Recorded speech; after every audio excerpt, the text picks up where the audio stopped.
Yay. Okay, we're recording. Okay. Woo. Woo. Our computers haven't broken down yet. Yeah. Why did you say yet? Don't be threatening, Maya. With the day that I've been having, I'm guessing it will. Could happen.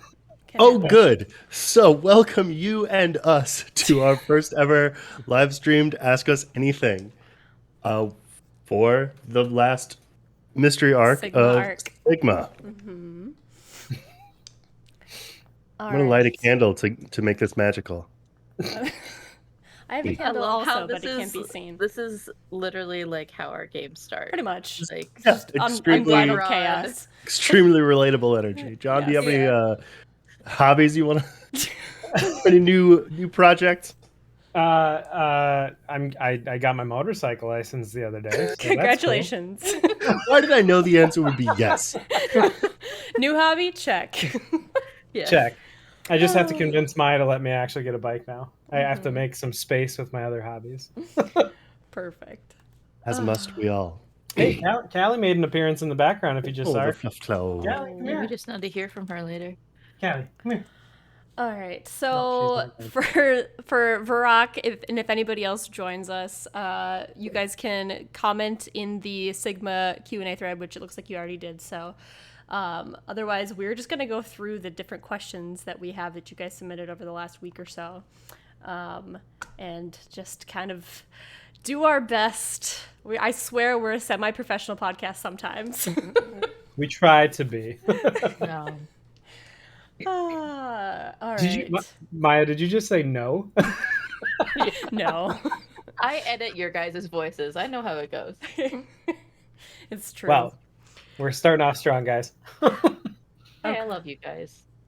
All right. So, how do we want to do this? Do we want to do like rotate, like reading the questions and like go by one? Okay, I'll start.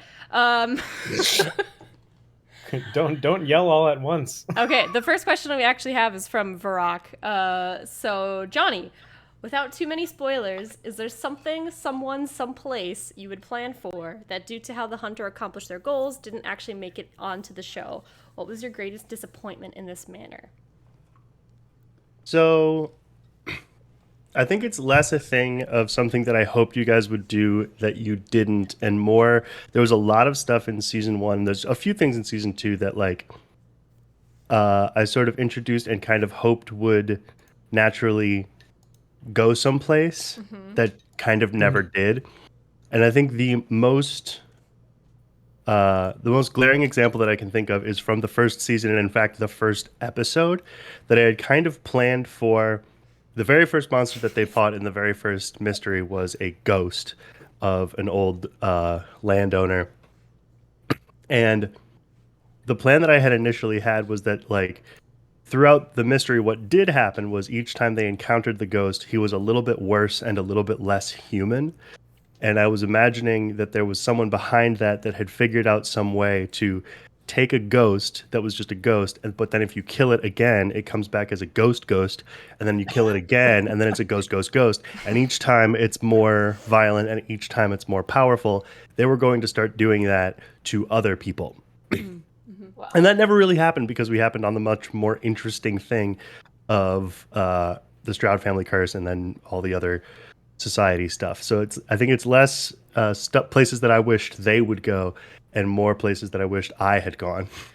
I like how you're like, so, but the best that I can think of is immediately they went off the rails the first episode. Welcome. Yeah, to the that's game. true. Oh, okay. Extremely true chaotic energy. Yeah. Okay. Perfect. And then on the same kind of question, one for everyone, also from Varrock, what have you Googled that will confuse, concern, disturb your FBI agent for the sake of research for a game?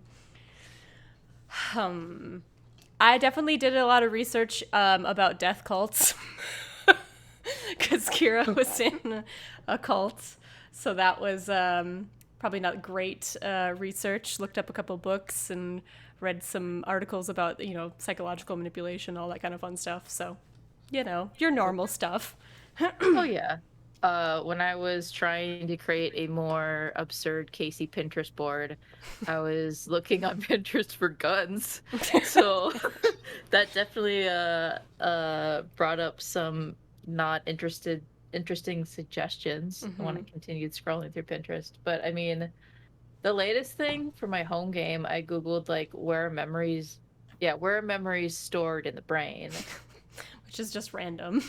Yeah, and then like where the elementary school is in my hometown. So...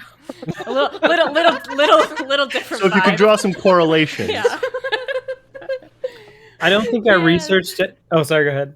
No, I'm done. I was just saying, I don't think I searched anything that would put me on any type of list or anything like that. But it's more, well, actually, so you know those searches that you do on Google where you type in half a word and then it pre-fills everything else, and you just like, what are people actually searching for here? Yeah. I feel like I contributed to that list quite a few times with trying to research things for Mark. So yeah, that sounds right. That sounds about right. Also, I'm sorry, I was starting to laugh because Callie was just looking right at the camera. I know. I saw that. She was sitting behind me. You probably couldn't hear her, but she was going, meow. Yeah. Meow. What are you Googling, Dad? Yeah. She does that a lot. Yeah, I have a book. Luckily, I have a book of different like social or psychological problems and the way those people would act for writers, because otherwise I'd be like, to figure out what Donovan and Kira's relationship used to be, I'd be looking up like abusive dad how to. This is the book that you have? Yeah, I have a book. He's written the book based on our characters and all the bad things that happened. Oh God. There's a book that I've been meaning to give you on that same lines that I don't remember exactly what it's about because I got it like in 2014, but it's for like writers on like how like injuries and deaths, like the bloody stuff at crime scenes, like how to describe those and what would actually happen if like your throat got slit or you got stabbed, whatever. And I got it because I thought I would use it. I've never used it, but I should give it to you. Yeah. Or I should I've definitely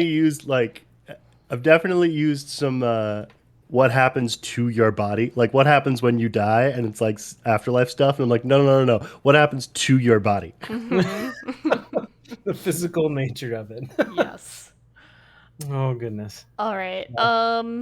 Let's go to the next question. Let's go clockwise. So from me, then it would up from me. It would be John. All right. If you want to do the next one, which is kind of a two-parter. It's part of the question is from Maya, and then the other question is from Dyxon. All right. Does Jamie Sparks approve of Tommy's new girlfriend? Is she? What do you think, Is that Johnny? a question for? I I think kind of. Aww. Tell me more. I think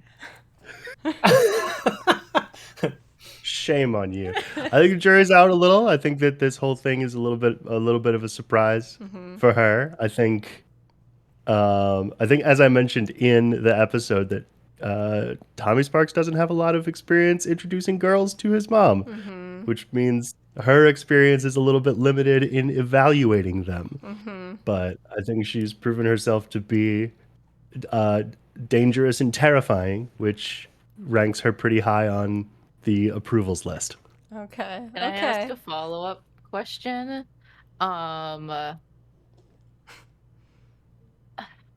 Yes. Oh my god, it totally went away from me. Yeah, the answer is yes. Oh, did Tommy tell his mom about Kira prior to meeting? Like Kira and Jamie meeting? Like has Tommy ever spoken? Ooh. Well, because she wasn't in town or anything ever. She was gone for like years, right? They hadn't spoken to her in quite some time about girlfriends or anything else. So yeah, nope. Hi. So it was like, hi Mama Mom. Sparks. Also, hi girlfriend. Yeah. Also, I have a girlfriend, and it's that secret that's why I'm acting weird and nothing else. Yeah, definitely not like I'm a werewolf or anything. What? Who said that? Theo did. All right. What? Oh, continue. What was that? All right, sweet. From Dyxon, what does Jamie Sparks think of Casey, And does she know how Casey has played with Nick's heart? I think the latter is an obvious no. Because if Tommy hasn't told his mom about his girlfriend, Nick's not going to tell his mom about his friend. Nick might not have to tell his mom about something like that. Yeah. Very true. What does she think? What does she think of Casey? I think we've only had like one interaction, Yeah. but it wasn't a good one. Yep. I think. What does she think of the entire group? Let's do that. So Casey specifically, I think that this was a little bit the way things were when you first started in season 1 working with the Sparks brothers, where they had seen a person or two like you, Casey, that you had like big cop energy, and they were like, all right, we're going to have to figure out how to work around this one. So I think that she'd write you off almost immediately. I remember that conversation with Nick. Yep. You might have it written down, word for word. Oh, I might. I don't rewatch stuff and take notes word for word. No. That would be silly. Hilarious. We're our own biggest fans. Okay. Cool. Callie's about to jump on my mixing board, so if my audio goes crazy, you know why. We know who the culprit is. Yeah. You've got a DJ. All right, cool. So since we went through Kira and Casey, what about Anna, Mark, and Theo? What does Jamie think? She didn't really interact with us much, but yeah. Jamie's impression of Anna is probably the same as everybody's impression of Anna, which is just like, wow, watch out for that one. I'll be here all week. But I think if there's anybody that Jamie Sparks would be actively cautious of, it would be Mark, because I think the vibe that Mark gives off pretty consistently to everyone is that there is something supernatural and weird going on with him, that you are something more and less than human, but also that you're probably a good guy.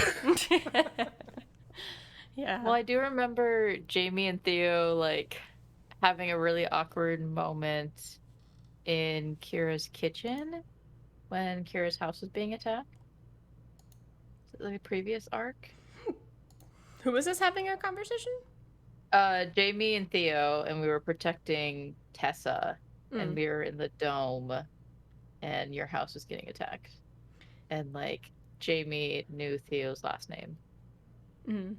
Well, she thought your last name was suspicious, because your name was also your fake name that you gave was Jones, and Tessa's last name is also Jones. Actually, an incredibly suspicious last name, Theo. Yeah, that's why she was suspicious.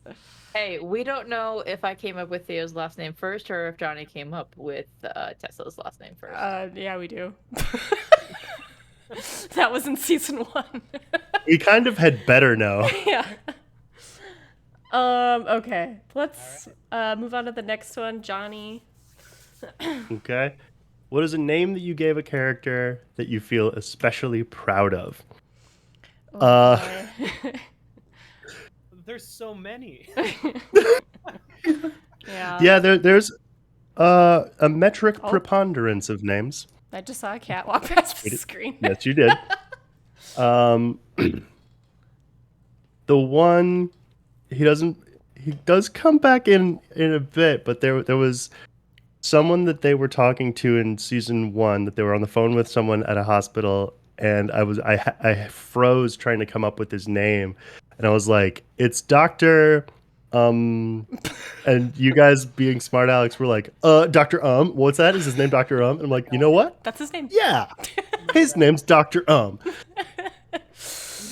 he became kind of a plot point. But honestly, the jewel in my crown of names that I feel like I've long said that the main part of why I play this game and games like it is to make you guys have to say the words I make up. Mm-hmm. And the jewel in the crown of that is the Invisible Family. Having a man with a mustache who you all have to call mom, and a 24-year-old girl who you all have to call dad, and a priest guy who you have to call uncle, and a kid who goes by kid. To the point that in all of my notes from their from their existence to the present day, all of their names are consistently in all caps. Yes. It has never not been in all caps. Yeah, I don't know. Like, I just know, like, from my personal experience, just to say something quick about like names, I always like take way too long coming up with like names for my characters because I'm an English major and I like my names to be like somewhat metaphors or like meaningful in some way. But the funny thing that I will say is that when I first started playing this game, the only other RPG I had ever played was D&D, and so I was quite used to playing D&D in this like, you know, high fantasy kind of fashion. And so like I think I originally on my character sheet spelled Kira like Kyra, like some weird ass spelling, might have even been 2 R's, and I was like, it was a D&D spelling, and then I was like, no, I'm just gonna change it to Kira. But yeah. Fun fact on that note, that in my notes, I was spelling Kira Kiera for the first 7 months we were playing this game. Like Kiera Knightley. Yeah. Oh Yep. my goodness. What are some of your guys' favorite names that I have come up with? Talk about me. We have to be careful not to say names that we haven't revealed yet. I feel like there are 2 that I can think of, but they're also 2 of the 2 names that I struggled the most with. Saying is Yano. You mean Yanu? I honestly think it took like a year or something. Like it took a while, even though we had him around for like 3 episodes. And then Sev Dominos was Sev very Dominos, difficult. the lying cat. Like, he's probably a fave. That one was good. Yeah, I mean, it was helpful that we could shorten his name to Sev.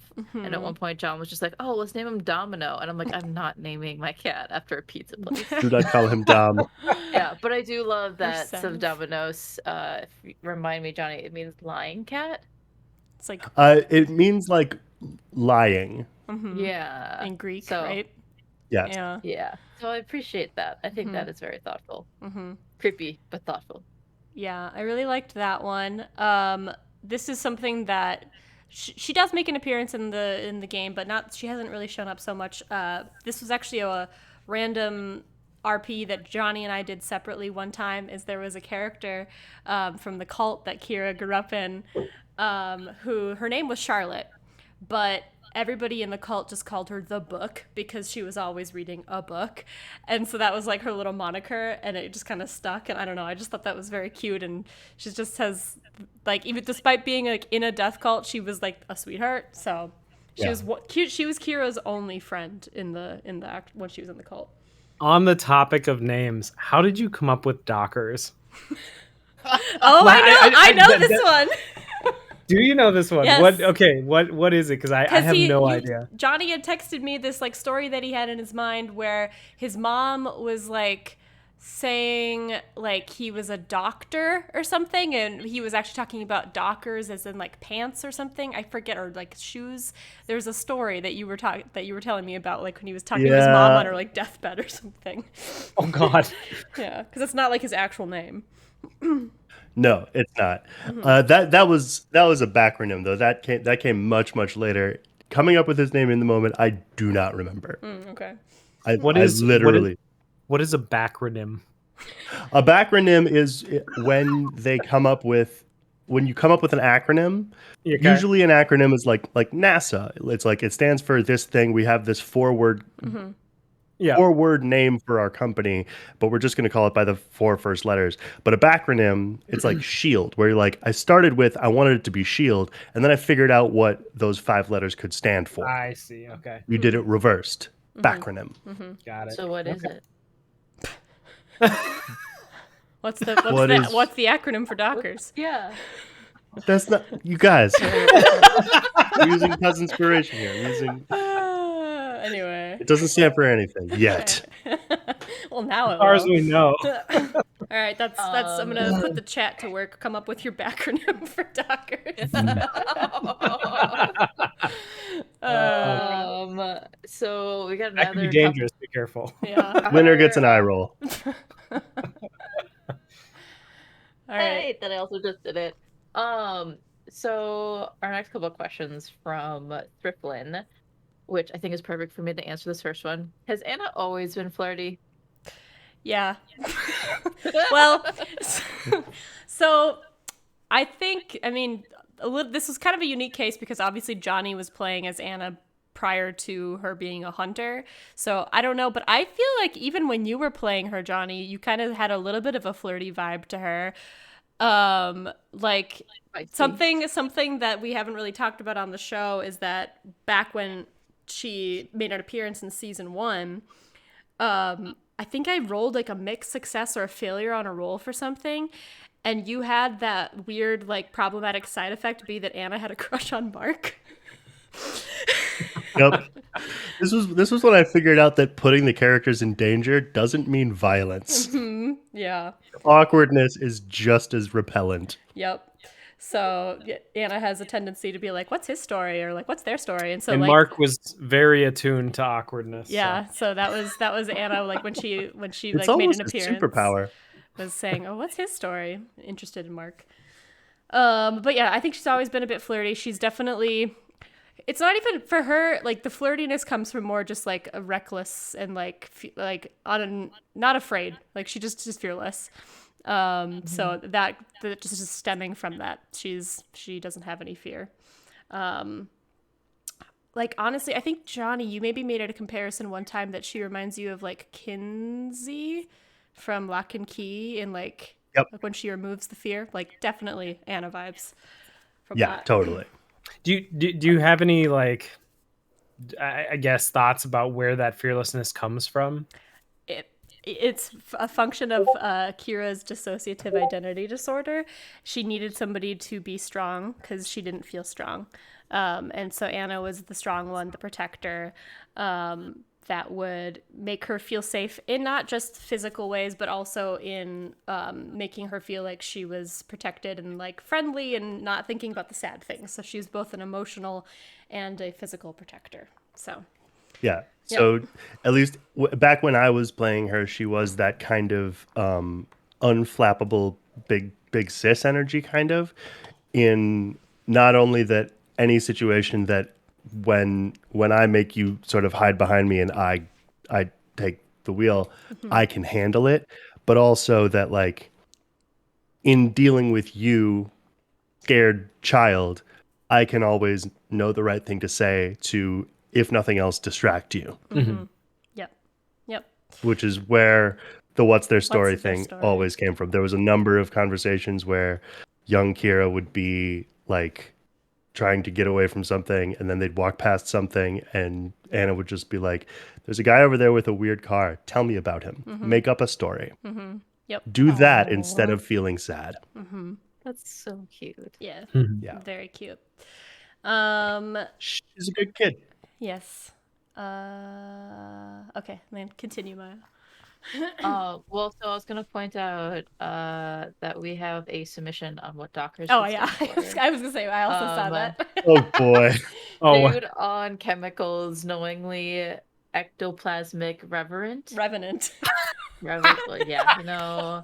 We're aware that I have struggled with this word in the past. You guys can hear it in the distant future. I knew reading it. I knew I was like, I'm the wrong person to read this. Why am I reading this? But anyways, so has it been a deliberate choice to mostly avoid basing stuff on real world myths, Jonny? Yes. I think. Excuse me. We've had a couple cryptid-like things, but I it's cut the part notably out. been a lot of like people. Yeah, there was a lot more of that in season 1. They fought werewolves. They fought a monster from Mark's imagination. They fought ghosts. Yeah. But I think part of it was, I feel like that gets done a lot, and I wasn't listening to a lot of the podcasts, like the other actual play podcasts that I am listening to now. So I hadn't seen it done in games that I'd played with my friends in a compelling way. So it's just always been more interesting to me to just make stuff up from whole cloth. And then I get to get the feeling like I'm doing research by making stuff up about a world that doesn't exist without actually having to do homework. But now I'm seeing other people do it very well, and I'm finding out that doing homework is actually fun. But from from season 2, and especially as we get deeper into what's going on, the more interesting part for me, and basically where you guys were sort of drifting towards, was the the things that you were reacting really well to was people and social forces in the world that you were already involved in, and that kind of when the world got weirder, that made it better, and when things got normal, and that was when they got scary. So Yeah. so a lot of the monsters in season 2 are just folks who are mean. Yep. Why are you so good at what you do, Johnny? I write for a living. Like Yeah. listening to you say this, like, and thinking about what has happened and what is going to happen gives me anxiety. Just buckle up, I do- folks. I do think I am kind of just recognizing that now, that like and this is going to work into some other stuff that will come up later, that like the thing that's kind of happened with this campaign is that whether it's been conscious or not, like what I want is when you step outside of the normal world, that is good. That like things get weird, magic is going on, that should be exciting and it should feel exciting. And so what that's sort of necessarily happened is when people you meet do that kind of stuff, they're usually doing it good. But all these steps back into the actual world and the things that actually scare me about the real world, that's the real problem. And Yeah. that's who your villains have been. I don't want to like go down this rabbit hole too far, but like that's really interesting for you to say that. And I don't know how I'm an interesting person. I don't know how John feels about Mark or Lauren feels about Kira and Anna, but like with those lines of what Johnny said of like stepping in more into the real world or the weird world, that it's not as scary. And thinking about Casey and thinking about Theo, I'm just like, ooh, like towards the beginning of their character development, the thought of the weird, like the monsters was always bad and scary and never wanted to go there. It's the unknown. And yet, But then we start, as we started playing and stuff like that, you start to kind of, I mean, yeah, over the course of time, we become more natural with it and everything, and we know certain things to look for. We're also more familiar with the game, and also with our characters and what chances we're gonna take. I, for one, know what Mark is going to do in most cases now, whereas at the beginning of this game, I had no idea. Well, and I feel like Mark, honestly, if you guys have talk seen about Mark for a second. if you guys have seen the new Batman, you'll know where I'm going with this. Where it is, Mark, the situations where you have to act like a normal guy, that things don't go so well for Mark.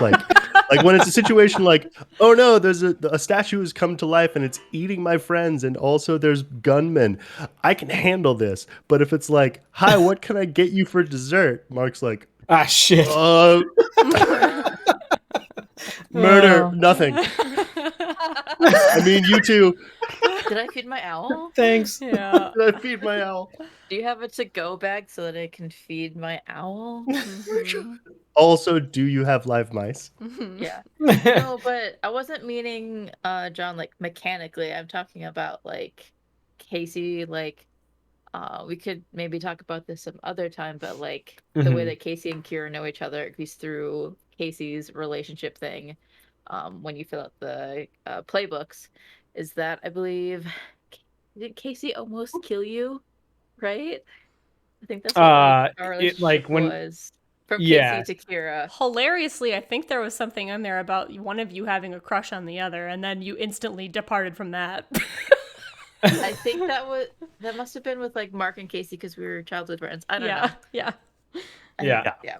That would have never worked. But like no, Casey like from season 1 like was very against monsters, but then befriended 2 of them, and then some.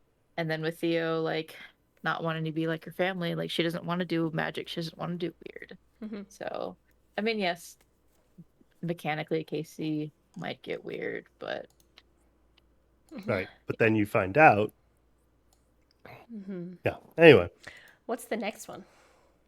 So this one looks like it's another Jonny question, from Thrythlind. There are different types of magic present, but does magic have a singularity, background source, or metaphysic? Ooh. Not that we've explored thus far. Mm-hmm. And I don't really think so. Like, the thing that I do love thinking about magic systems and magic systems, not so much. I'm sorry, I have a special Sure. guest for this question. Like the numbers and the different ways the spells happen, but like the fictional ramifications of them are really interesting to me, and especially when there's different schools of magic where they pull from. But I was reading recently about mythiopic thought or something. There was like I was doing a bunch of research recently, homework, about basically folk stories and pre-philosophical was I think the way that they put it. And one of the things that it's marked by is a willingness to accept contradictory stories, where you like come up with why rain happens and it's because X god does Y thing, and then you come up with what the lakes are and it's this thing, and that person's the source of all water, and the fact that those two things don't agree doesn't bother you because you're not an advanced human like we are.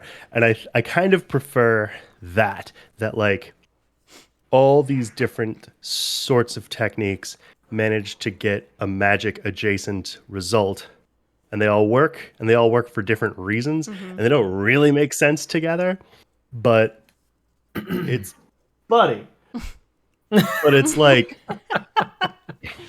it's the meme of like when my code works but I have no idea why. That I think is how I like to envision magic, where it's like I just janked this thing into making fire happen. I'm not going to mess with it. Right. I'm just going to keep saying those magic words. Nice. Cool. So I have a Look at Vegas. random curveball for John Wander, specifically about John and Mark.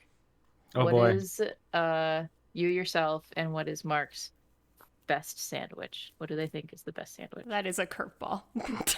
That is a very Mark question, and also I very mean- much a curveball. I know what John's best sandwich is, but I'd like to hear it from your mouth. I don't know if you know what my best sandwich is, Kraft and it's single not with craft single with. I would say it's either bread with a craft single, period, full stop, or bread, craft single, and ham. That was what I was gonna say. Ham. Am I right, single. or am I right? Mark is kind of more of a pizza guy. I think John is more of like No. a sandwich guy. Okay, but what do they think is the best sandwich? Your best sandwich, John, is...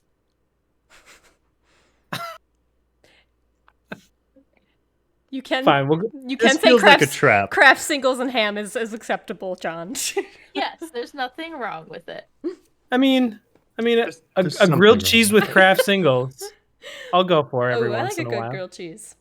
Yeah. Yep. And That's you that You said and like a bowl of tomato soup or something like that. That's pretty solid and pretty basic. And I It think wasn't that hot. that tracks with both of us. Yeah. You should try one with actual cheese sometime. See, when you said, what's John's best sandwich, I thought you were going to describe a sandwich that John makes very well. And I'm like, oh boy. And John says, I don't think you know my best sandwich. Like, you have secret sandwiches in your Johnny. recipe box? I mean, The you best can make thing- a craft single sandwich elegant. Just The best thing about We'll- those two we'll- questions, what John thinks is the best sandwich and what is the best sandwich John makes, is the same. let's move on. All right. It came out to Yeah. have a good time, and I'm honestly feeling so back attacked right now. to back to me then. Okay, next question is from Dyxon. For Jonny, how many times have you secretly had an easy answer to a problem that, due to either the dice, drama, fast-paced fights, or a missed reference, the players missed out on and ended up doing things the hard/convoluted way? Examples? So I didn't have very many of these. I can think of one. Because- You tell me that one then. Well, somebody pointed it out. It might have even been Dyxon in like a different while back during the exploding boy fight. There was something apparently that like we missed with like the wards or something, or the ambition ward, and like the possessed people. Like if we would have done something, I forget exactly what it was, but my mind was somewhere else during the fight. So that's one example I can think of. You had a horde of people that were, but if you could have gotten any of them into that circle, they would have all been trapped. Yep. That would have been one. I think the Duluth mystery took a while longer than it technically needed to, because there were some side shoots on that, I feel like, too. Yep, there was some side stories, some red herrings, and then some like, I think honestly, I think that was maybe a little bit Lauren wanting to just get a little bit more vampire content. What do you mean? I don't have a thing for vampires. The thing for werewolves. Yeah. Speaking of werewolf, the other example I do have is the werewolf mystery from season 1. That the thing that made it tough was you absolutely knew where all the werewolves were, and you absolutely knew and had the tools to kill them, but you didn't want to. Mm-hmm. So that was so cool that I tried to emulate that basically constantly. What if you have a bad guy who you know how to kill, and you can kill, but you shouldn't? Mm-hmm. Or at least it's gray area. They're people too.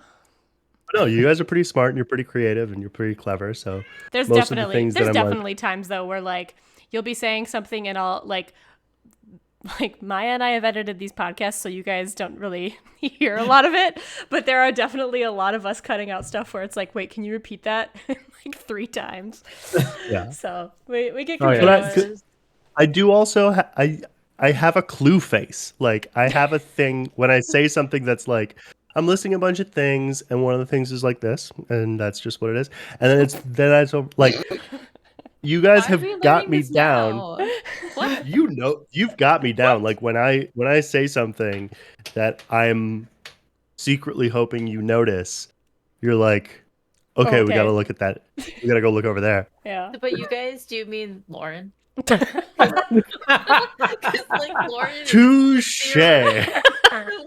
Maya and John have 2 big giant question marks over their head, and Lauren's just like, what about that thing? Did anybody else just hear him say that? Did anybody else hear him say that? Say what? That thing? No. Well, we should look into it. There's 2 instances. I was thinking where, about turtles. There was the one I think in an earlier episode when. Wait, actually, I don't think we've gotten to this episode yet. Don't say it then. I know. Have you spoken to the director? Kira? Did you go over that one? Yeah. Well, I mean, that was No. Well, Kira went and spoke to the director when he asked her to investigate the drum. That was episode 9. Okay, so when Kira was trying to communicate like with John or with Mark and Casey about like listen in the conversation I'm having with the director. Yeah. And like they did it right over the head. Like, yeah. Wait, what? You wanted us to I thought we were on the same page, but no, it went right over. And so Kira's like, yeah, like listen in, guys. They're hearing everything that you're saying. So did you guys get that? What? Huh? Did we get what? Sometimes you're just so like in the moment, or sometimes like I'm also trying to write down exactly what Johnny's saying that I don't hear what he's saying. Like we cut it out, but like during when Tessa and Casey were meeting up with Faces Sigma at the Starbucks, I did not understand for the life of me how the people Johnny was describing, like in the raw OG clip of that. I'm just like, wait, So like it He's- wasn't clear to So me that like who's sitting- one. I Yeah. was just like, so I'm gonna go with this guy and be like, "Are you waiting for somebody?" And Johnny's like, what?" Yeah. And I was just like, "Well, you said that they're like." No, there's I some thought they're identical, but there's definitely some Yeah. good moments like that where we like totally are like missing stuff that has yet to come. I can think of one in particular that is extremely embarrassing for me where I was like my mind was somewhere else. So just keep an eye out for a couple mysteries from now. Yeah. I do want to jump back really briefly that another name I'm extremely proud of is Sigma, that I knew bringing back Tessa and bringing back him, Faces was such an antagonist. Like he was an antagonist not even in season 1. He was a monster extremely briefly, but then he wormed his way into Casey's backstory to such a degree that I'm like, you are going to erupt with fury when you meet this guy, and I'm going to set it up like you're meeting someone else. And it worked. in part 1 of the Sigma arc, I think it's the blooper at the end where Where I'm you're literally just screaming. screaming and peeking. That's like Yeah. Sigma was why. Yep. So mad. Yeah. Yep. Great content. Great stuff. Great stuff. And Sigma Very is the variable that first to change. So Mm-hmm. that's what I was proud of having that connection. Yes. Who's up next? Is it me again? It's you again. Yep. All right. So this one's from Varrock. Can't remember if it was ever mentioned before, but what was Casey's first experience with a firearm? I And don't we know talked why at you're length asking about this just question. before the meeting because we were like, a firearm? Like Mark? I don't think like, we've met with any characters who flames? have firearms. And they were like, oh, wait, a firearm, another word for a gun. That's how you can tell none of us actually have any guns. We're not gun enthusiasts. Hey, I knew what you were saying. I've shot a gun in real life. So have I. Well, so to answer your question, Varrock, I did think about this when you had posted this question, and I think Johnny and I both came to the same like conclusion. Like either it was during Casey's ears training, or just a little bit before that, and Jesse would have taught her to shoot because he's also the same person who taught her to drive. Mhm. So Yep. yeah, Okay. Sounds about right. Okay. The end. yeah. Easy peasy. Oh my god, I was gonna say. Oh. Maya and I hang out sometimes. We might be friends. I don't know. Yeah, All we right. just, This is Johnny's first recording. All right. Johnny. I'll just read the next. Oh, wait, do you want me? Well, you want to read more of them, yeah. Heck yeah, I do. Oh boy, this next one. This one will be easy, a clean end. Ask it, John. All right. Does Casey also find faces attractive? No. And if so, hold on. And if so, how does that change the dynamic with Tessa and or Nick Sparks? No, I still want to kill faces. I will always want to kill faces. I don't like him. He needs to go away forever and never come back. But what if he So in my- shapeshifts into Period. Tessa or Nick? I will know. I have a special set of skills. Because I know when people are lying. He has. Yeah, that's true. Okay. Yeah. Okay. Yep. Well then, Related. We can skip that next one. It's Okay. No. No chance.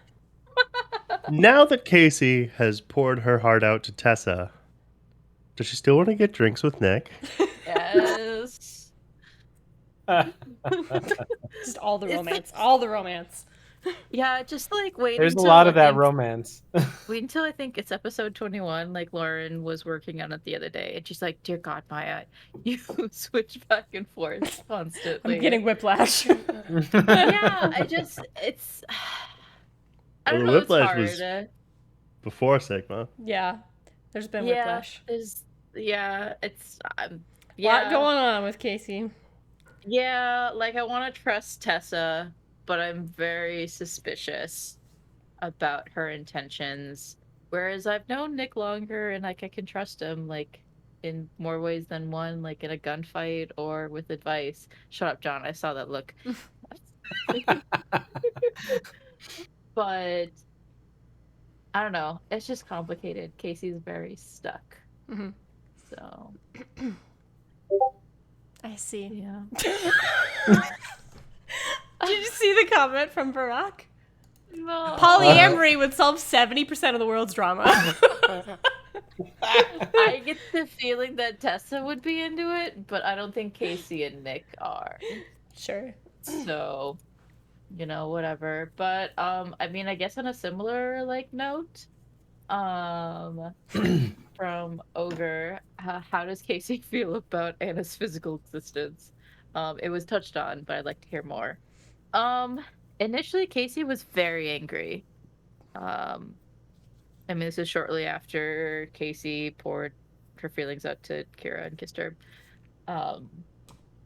So the potential of Kira getting hurt or in danger or something backfire was definitely in front of her mind. And I think maybe a small sliver, Casey was a little bit hurt that Kira hadn't talked to her about bringing Anna to life. It would have been nice to have that conversation, but it's Kira's life, it's Kira's body, it's Kira's sister. So I wonder if there was a not insignificant amount of jealousy at seeing Anna. Oh, she has a new best friend now. I don't know.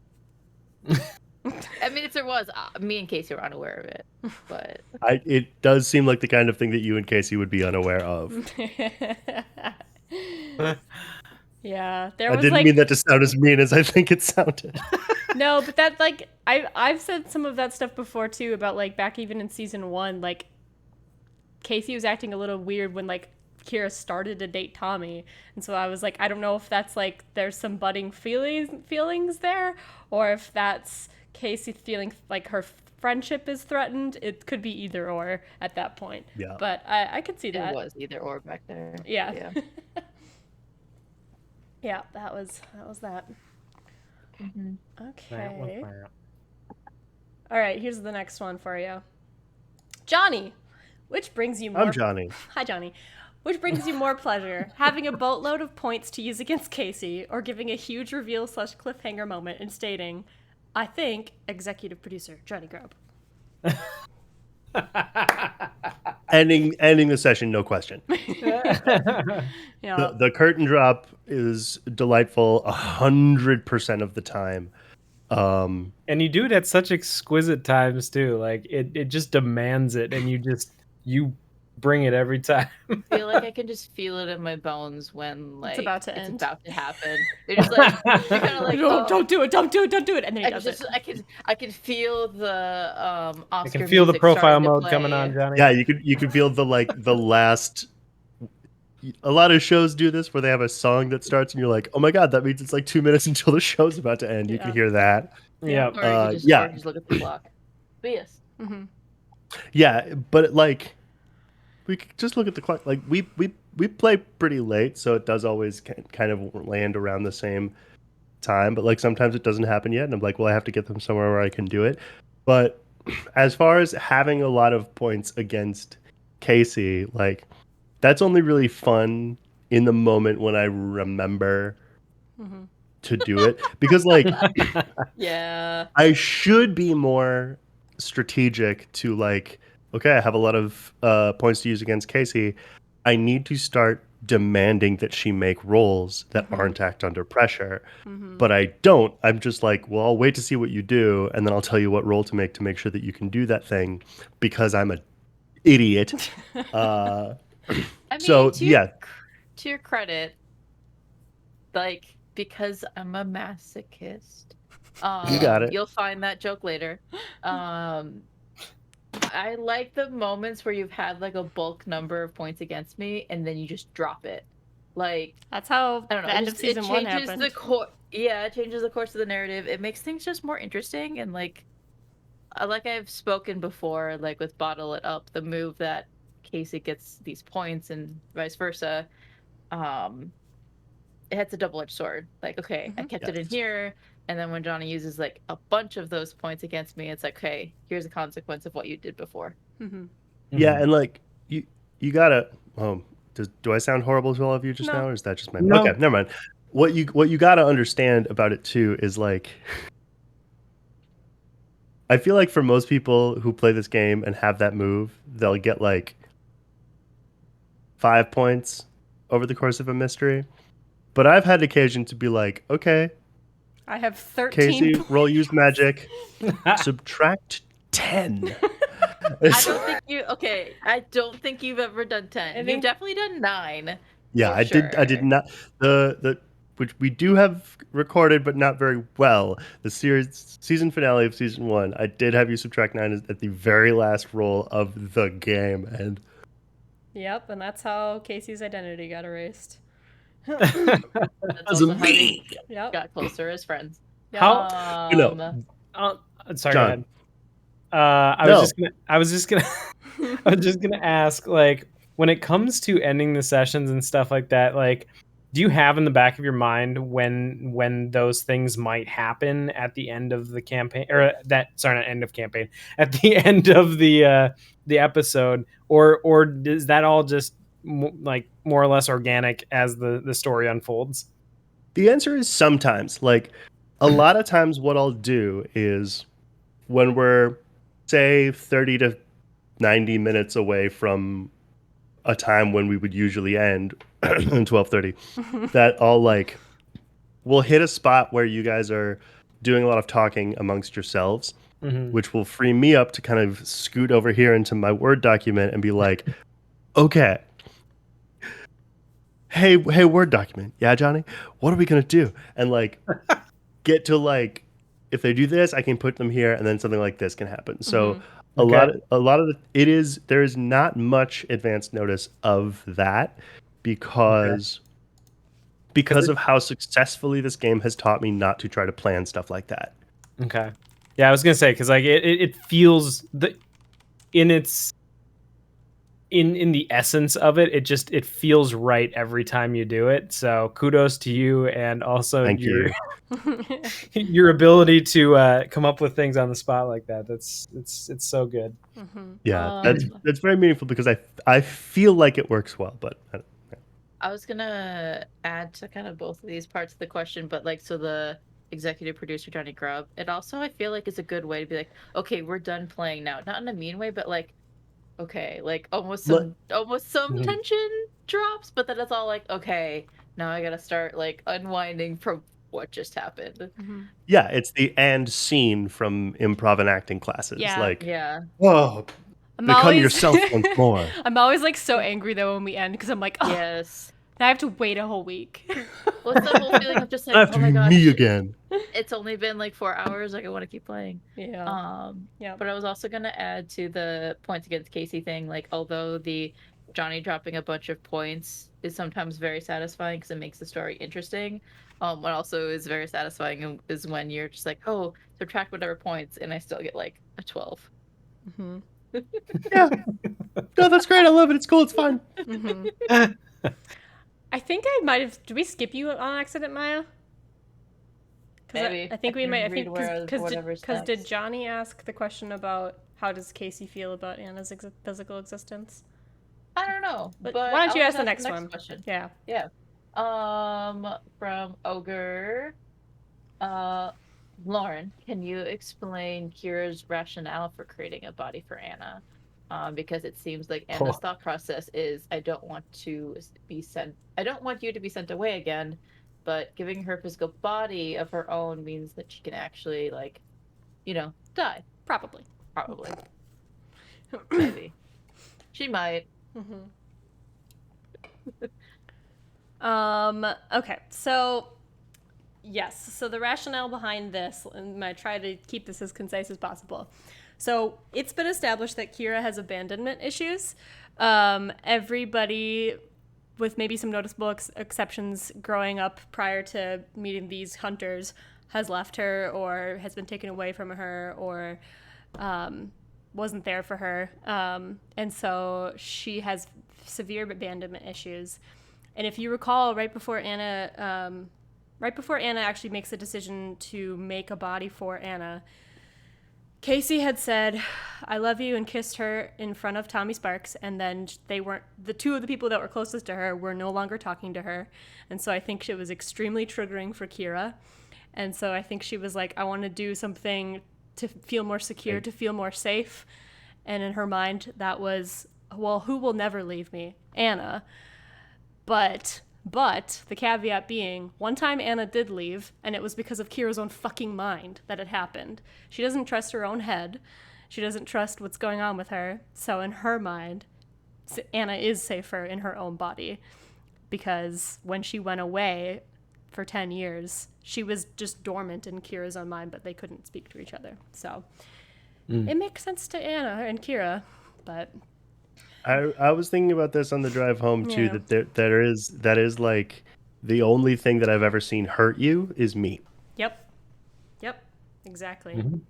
And there's, I think, along with Kira's abandonment issues, there is the matter of Kira detesting and distrusting her own power.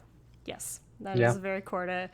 Kira was, as a kid, was told that she was a monster and that she wasn't worthy of love, and she really internalized that and thinks all the things that she can do are horrible and bad, and she has a lot of growth that she needs to do and learning to self-love herself. And I was gonna say she's come a long way too. Mm-hmm. Like she's figuring out how to manage and everything. But yeah, there's still a lot to grow.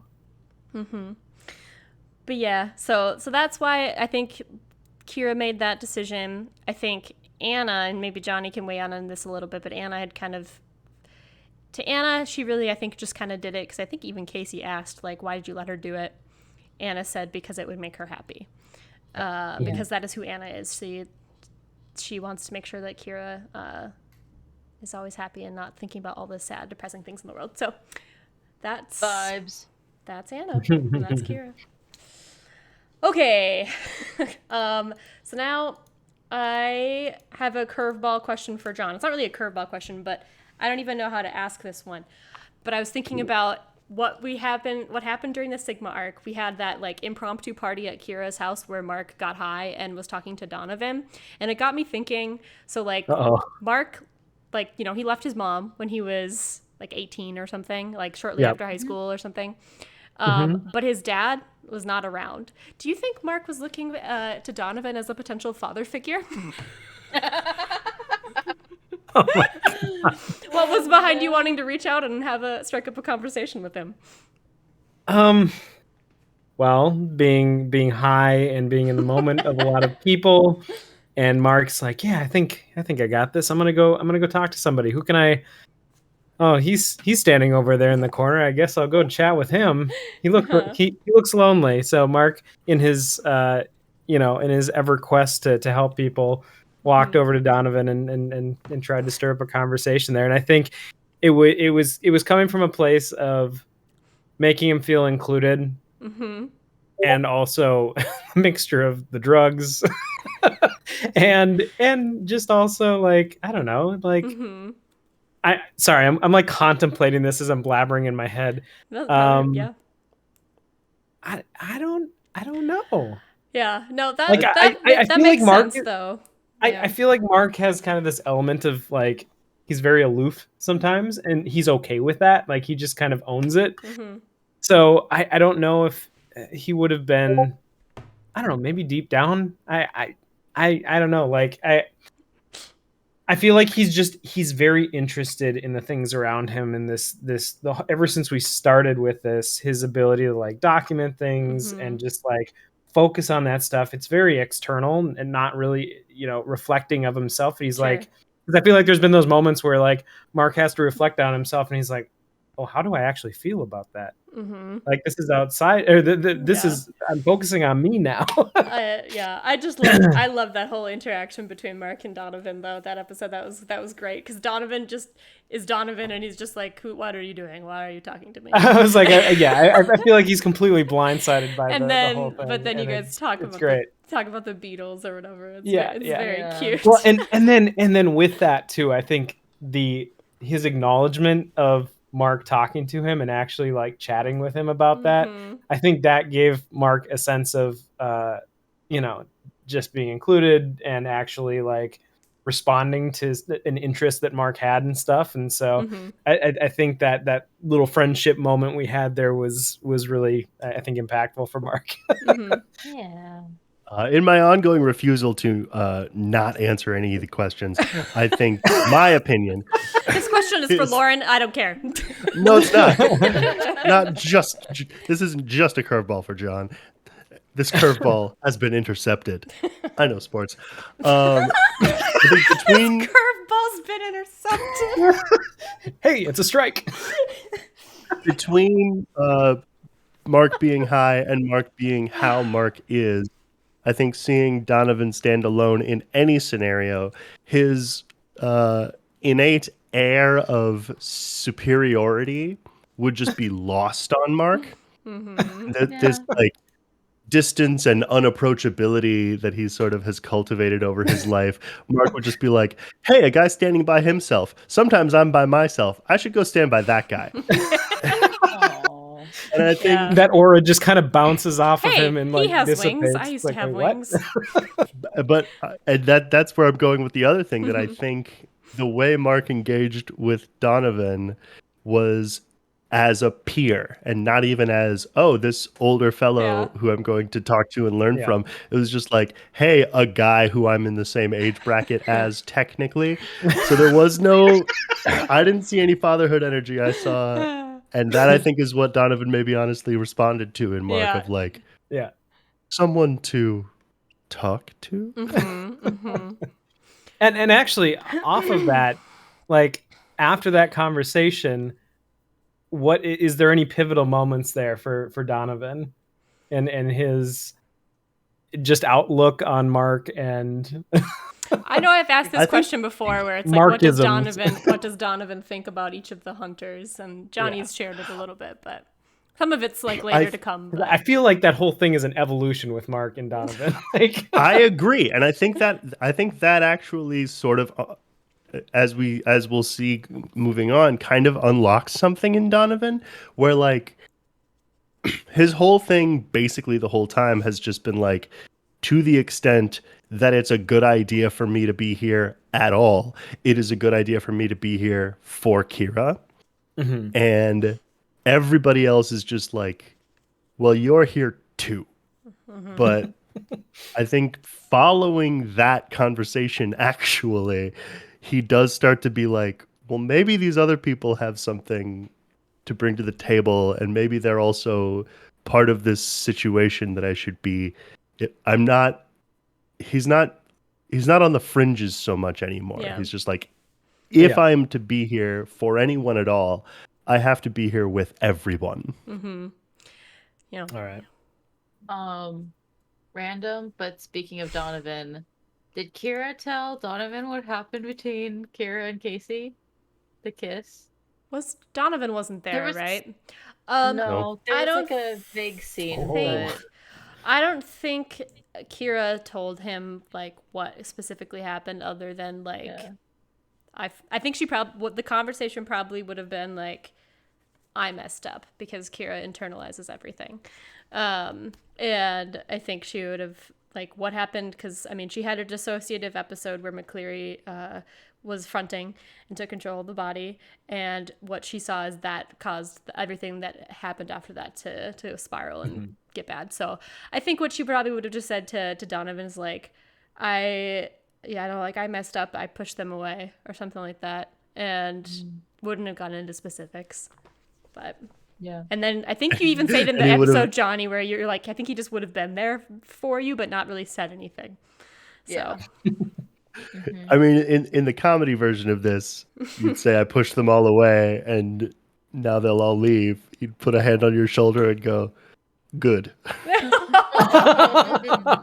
Wow. Well, I have a Kira related question. I apologize. It is very random. But I see the curveball for me. Okay. Yep. What is one thing that Kira owns that she should really throw out? Oh, this is gonna be good. No idea. You know how like in the podcast I say like I have really good really good questions. These are the other questions. That's nothing that I've ever thought of before. Now you Johnny, that's a can. great confused face. Because I feel like this is just Casey asking, and she's like, "What's one thing that you've had for a long time that you should really throw out, and why is it Donovan?" Welcome.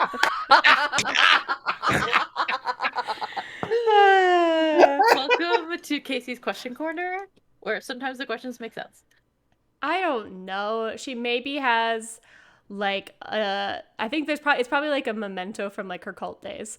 Like maybe like the katana or other bladed weapon that she would have fought with practiced with Donovan, and she kept it for sentimental value, but it doesn't even really work that well anymore because it's all rusted and gross, but she probably just kept it for as a little token. That's my initial reaction. Because I feel like this question is so interesting, I want to ask Johnny, what is something that Nick and Tommy Sparks need to throw out? All of their flannel shirts. Just kidding, they wouldn't have anything else to wear. Yeah. Oh, I have a question after this too. Yeah. I think there's a 100% chance that Nick has something from his dad that he can't bring himself to get rid of, but never is never good to look at. You know what I mean? Like the kind of thing that is it's a memento of bad memories, but you can't throw it away. I don't know what it is. Very similar to Kira's answer. Yeah. Nope.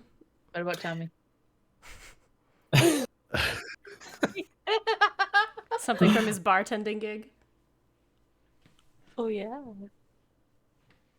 I don't know why, but like I imagined like Book of Tommy's phone numbers?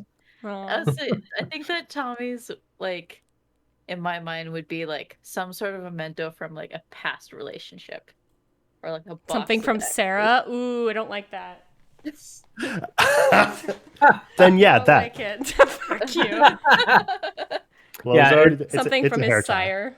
Ow! Gross. Hater. So I have to ask. This came up, I think, during the conversation about the Beatles and stuff. Was it Donovan's motorcycle? It's real. It's totally real motorcycle. Yeah. Yeah, totally real motorcycle, quote unquote. Yeah. Motorcycle man. What did Donovan, in the spirit of me getting my motorcycle license, did Donovan ever ride? And is this that because he came up with a very specific motorcycle, and I think that threw Mark back because he knows a little bit about motorcycles because he has one. Casey has one too. Yeah, it's Casey has one. Sorry.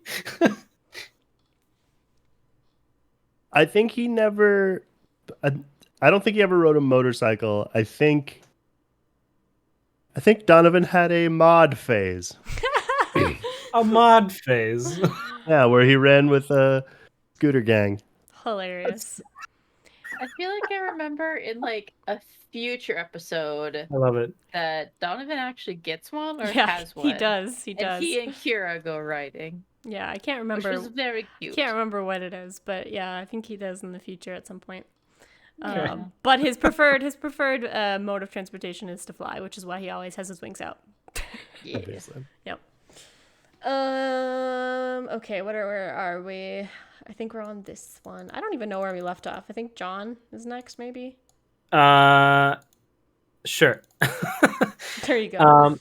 This is all one really fun question. The body question. Let's talk about bodies. Okay, so this is from Varrock. How human is Anna's body? Would she come up as human in every anatomical way? Wait. Yep, would that's she right. come That's up as right. a human? Is it? Okay, all right.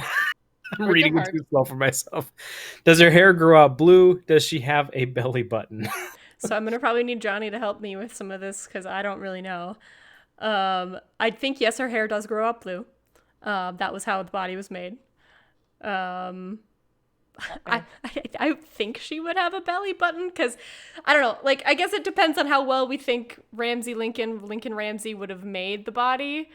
But like the body was meant to look like a human and be a human. So like, I was gonna say probably based off of a template for a human or something. Mostly like based that. off of Kira, but then with some key differences.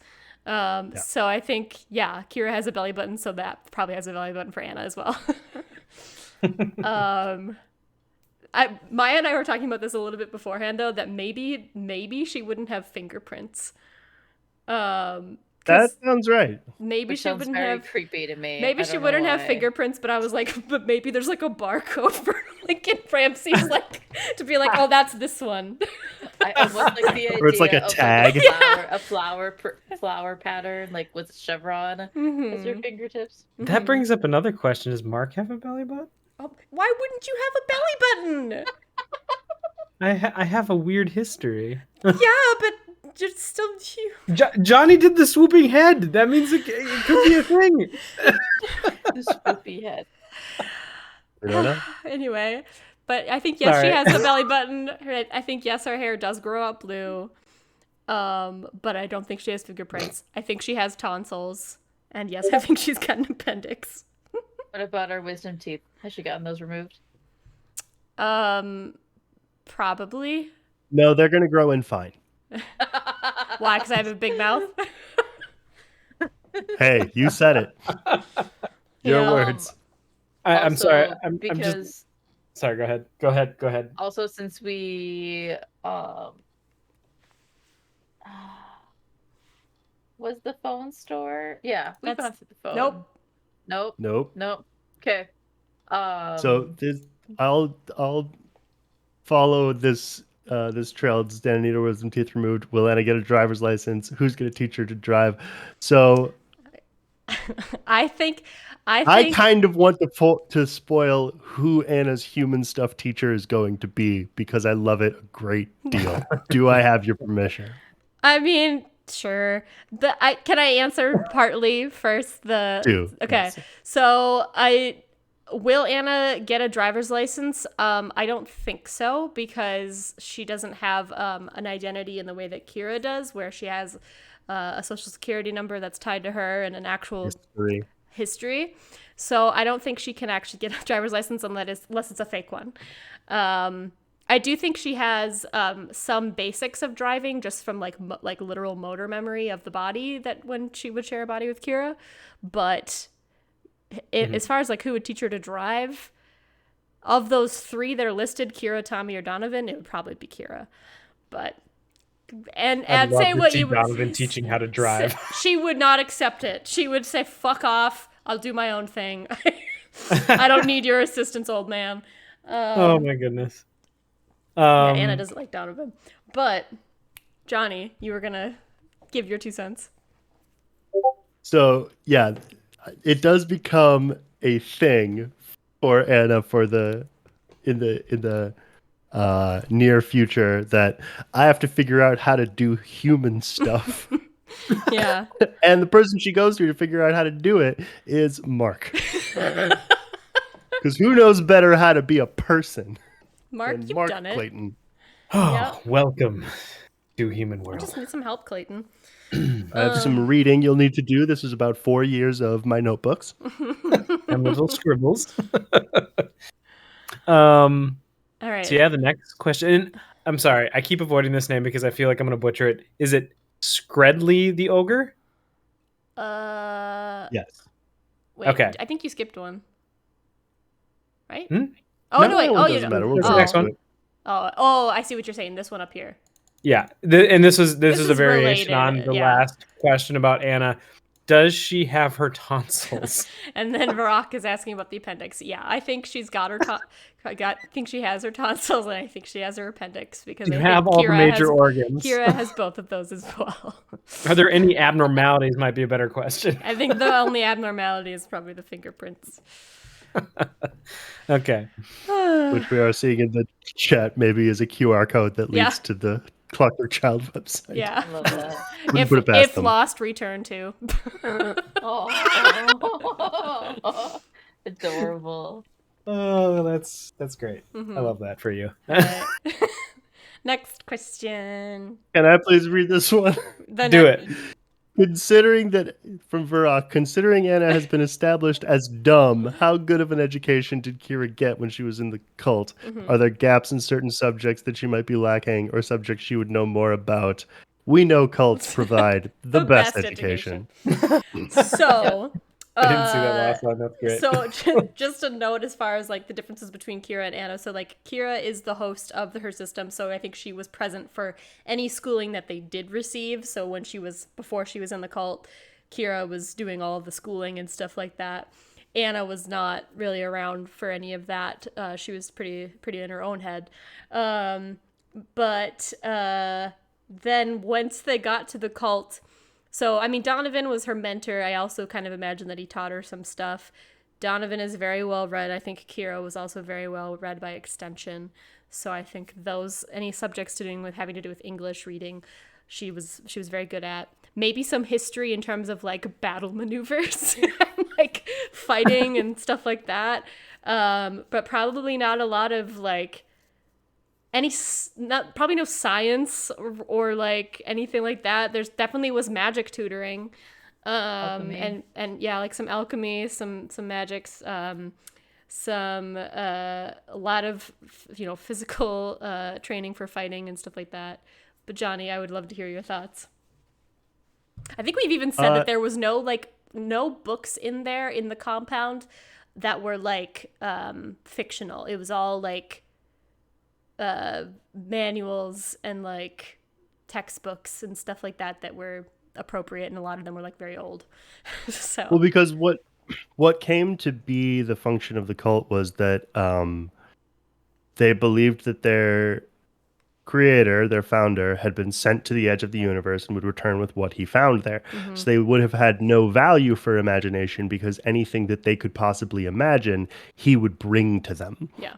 So yeah, all they were there to be and do was to pave the way for his return, and anything that didn't further that goal was extraneous, which of course means superfluous. Yes. Big words. Sorry, that's an old math teacher joke. Yes. So I don't know. I feel like Donovan probably did a lot of the instruction for her. For Kira, probably would have shared what he knew. It was very much like a homeschool environment. So yeah, I don't know what else there is to say about that, but she did get her education in college after she left the cult. I think she might have manipulated her way to get in by using some information that she found out. Unsavory methods.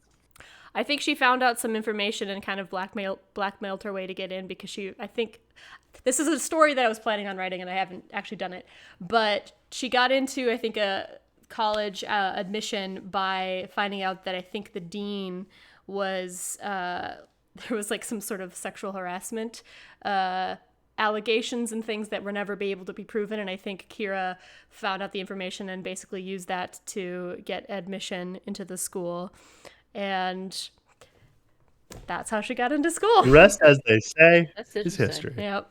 The rest, as they say, is backstory. I'd love to see you write that, Lauren. That would be very interesting. Yeah. You just spoiled the ending.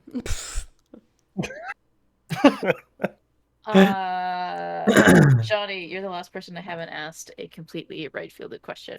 So, oh boy, buckle in. You get one song to listen to for the rest of your life. What is it? That's hard. They're only right questions.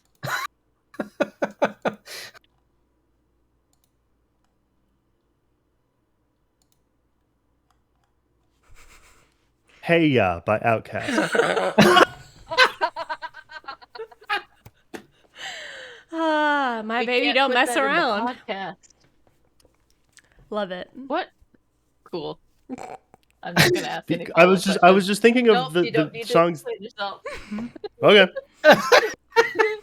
So, one of the last questions that have been submitted, but we will keep answering more, of course, in the future and whatnot. From Ogre, Does Anna have Kira's aversion to being shot by Casey? I don't think I can answer this. I think this sounds like a Lauren question. I mean, I think most people have an aversion to being shot. Just by anybody. But I think Anna's like less. Anna has less of a startle reflex, I think, than Kira might. But Starter reflex to getting shot? just in general, like any perceived attacks, Casey. I think. Yeah. But yeah, that counts. I'm not kidding you guys. I've been shot by Casey like 5 times. And like my You gotta favorite, stand farther it's away an from her. accident. You've done it so many times. Startles That won't me. work, John. She's got a sniper rifle. She's gonna, That's fair. I've been startled. I was possessed a couple of times. I will give you the so- possession, but the most recent one, you shot me when nobody even was like, you know what, maybe you turn around and you shoot. You were Knock, literally knock, knock, knock. knock, knock. She's gonna shoot. And literally we're like, what? Because we didn't I'm always on alert. expect you to shoot us. Always on edge, always on alert. Yeah, but what if you Especially do around your girl. what if one of these days you shoot a civilian, Casey? Ooh. Shoot first, ask questions never. So I can see that John is typing a bunch of questions in our own private little chat. So I'm gonna turn it over to John to ask these questions. No, there's nothing left. Those aren't real questions. But they're in red, John. I see them. No, they're Johnny, how will we win this game? How do I win? How do we beat you? Do you win this game? Yes. Executive producer Jonny Grubb. Oh, no, but The only time there was one. I will tell one story about the best D&D arc end I've ever experienced in my whole life, and that was this is the tale of Prince Mort. So what had happened was the whole group of us wound up encountering this like black spire, this like tower. Okay. And we went inside, and somehow when you were inside of it, whenever someone said a place, the spire would teleport us all there. And when you said the name of a person, you would be inside that person's brain. And it was just this odd, weird thing. And then ever after, whenever anyone who'd been in the spire fell asleep, they had a chance of coming to life and indiscriminately murdering everybody. And there was like this huge problem where they figured out that there was something that came from it, and there was monsters coming out of it, and they fought all the monsters. And then eventually, like, they wound up traveling through time, and then the only person who was left, they woke up the day before they had encountered the spire, and the only person who was left who remembered being in the spire was Prince Mort. And he looked at everybody, and he set up his axe in a certain way, and he fell on it and slit his own throat and Yikes. died, ending the threat. great. And Oh. and everybody looked at him and was like, I think Brian just won D&D. That's awesome. Sometimes you have to do the things that you Yeah. would least expect to be the right answer. I do I hope that's not what we have to do. No, I do think that I want to just talk briefly about like this mystery in particular. So the whole Sigma arc, like what are you guys' like thoughts about the mystery as a whole? Like things that happened during it. As Johnny always likes to ask, what's everybody's least favorite part? I know What an Maya's interesting answer. Mhm. Okay, go ahead and answer for me. What do you think? Faces. Faces was your least favorite part. Yeah, like listening back to those 3 episodes, like I was so distracted. Like I was so distracted by Tessa. Like With I that- mentioned the whole That towel around like, her waist. Easy. It would have been I know, distracting. Honestly, quality content. We will never forget that happened. Yeah, sorry, Johnny. That never mind. No, just her being there, figuring out like, okay, like Who is she? What do I want? What does with this mean for my Yeah. life? Yeah, just all of the above. And I mean, Yep. I think that it is apparent with both Casey and me being in Starbucks and realizing it's the same guy. One of them is Sigma. It's obvious which one is. And then same with like, I wonder where we need to go. Okay, it's Jeremy Stroud's office. And then I think Lauren knew, and listening back to it, I realized that Jonny said a specific sentence about the secretary that I did not catch until now, till we released it like last week or whatever. So yeah, my least favorite part was just. What was the I don't specific know. thing about the secretary I said? I think to clue in the fact that it was faces and like as he had shapeshifted. I don't remember what it was though. Unless I'm insane, but I think you had said like we walked in or whatever, and it's like it's the elevators where you have to go up to like a person and ask them or tell them where you're going, and they say, okay, go to this elevator. And then you mentioned that when we get up to Jeremy Stroud's office, it's the same secretary. I think, but No, you, I it think was literally. No, I think they came with you. I think in the elevator, or something. No. Because Oh, yeah, because Casey and Tessa had an intimate conversation. Oh, that's and we right. would not Yeah. have done that Never in mind. front of a secretary. Yep. But yeah, it was literally just one word. And listening back to it, I was like, "You motherfucker!" And like, I did not catch it. Yeah. Yeah. But if I'm Alright. wrong, correct me. Yep.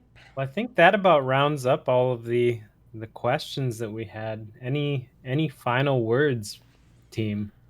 Well, I'll just say luck. that there's a lot of things that changed at the start of this mystery that will become clear later on, which is interesting. But Jonny planted some seeds that I'm excited to see where they go. But some big changes happened. Mark got a bird, a real bird this time. Anna's like a person now. Tessa's back. Anna's like a person. Yeah. Well, she doesn't Theo have might be fingerprints, man. Theo might be going to Chicago. A lot of big character things happening. Yeah, Loved a lot of growth Jacob that isn't- content. Oh yeah, we didn't even really talk about that. We have a lot of Jacobs in this game. Yeah. And yeah, that I really like. I like playing Jacob. He's a different kind of big brother. Yep. Yeah, it's very interesting to compare him to Jesse. Big contrast.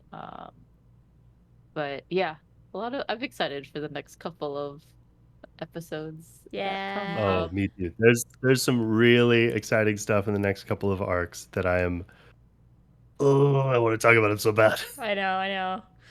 Yeah, and I think we might have mentioned it, but if there are any questions that we didn't touch on or questions that you think of later that you want to ask, always ask us. We have our Ask Us Anything thread in our Discord. Yep. Yeah, and for well, I don't really think I need to say this, but this is going to be going up on YouTube because nobody's here anymore. But No, everybody's here. They're all. There's so many. It. We have so many fans. We're all listening. so popular. They're staring at us and losing their minds. Yeah, we couldn't fit everybody in. We had to.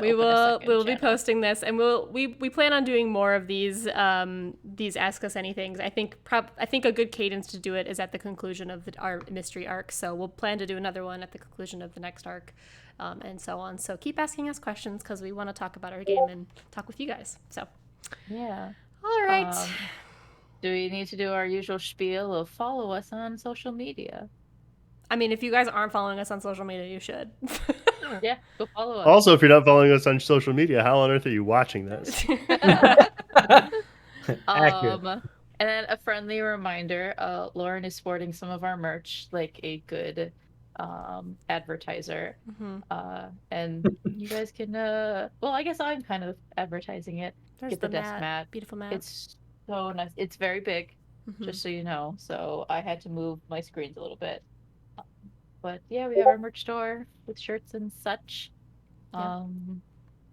Yeah, thanks for listening and watching, and excited to. Thank you guys so much for Show all the you questions. more. We love our fans. Yeah. Thanks for listening to the show. Yeah, we'll catch you on the next one, guys. See ya. See ya. Bye. Bye.